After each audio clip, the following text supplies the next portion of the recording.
ਤੇ ਮੈਨੂੰ ਕੋਈ ਨਹੀਂ ਸ਼ਿਕਵਾ ਤੇਰੇ ਤੇ, ਭਾਵੇਂ ਆਪਣੀ ਕਸਮ ਚਵਾ ਲੈ। ਮੇਰੀ ਤਰਫੋਂ ਆਮ ਇਜਾਜ਼ਤ ਹੈ, ਨਵੇਂ ਬੇਸ਼ੱਕ ਸਜਣ ਬਣਾ ਲੈ। ਮੈਂ ਜ਼ਖਮੀ ਤੈਥੋਂ ਬਹੁ ਮਸਕੀਨਾ, ਕਿਸੇ ਹੋਰ ਤੇ ਡੋਰੇ ਪਾ ਲੈ। ਮੈਥੋਂ ਜਿਹੜੇ ਢੇਰ ਅਗੇਰੇ ਨੀ, ਉਹਨਾਂ ਨਾਲ ਤੂੰ ਈਦ ਮਨਾ ਲੈ।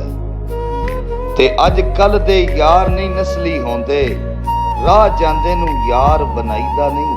ਮੂੰਹ ਮਿੱਠਾ ਹਰ ਕੋਈ ਬੋਲਦਾ ਏ, ਮੁੜ ਮੁੜ ਕੇ ਧੋਖਾ ਖਾਈਦਾ ਨਹੀਂ। ਸਦਾ ਕਰਦੇ ਵਾਰ ਕੰਡ ਪਿੱਛੇ, ਬੇਲਜਿਆਂ ਨੂੰ ਕੋਲ ਬਿਠਾਈਦਾ ਨਹੀਂ।